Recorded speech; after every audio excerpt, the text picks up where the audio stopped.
What's up everyone? Welcome to Program Your Remote. Today I'm going to show you how to open your Toyota Sienna if the battery dies in it.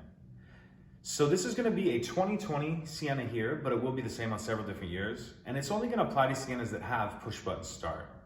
So in this scenario, our car is locked and the battery is dead in it. So because the battery is dead, our fob isn't going to do anything. Our fob's working, but the vehicle's not responding. So what we need to do is remove the emergency key from the fob. We press this button here, the key will slide out like that.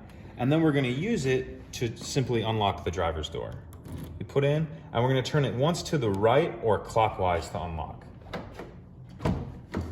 So that's it. So now you can pop your hood and either charge your battery or replace it, whatever you need to do. If you have any questions, please let me know. If you could take a second to like and subscribe, it helps us out and I'd appreciate it. Thank you.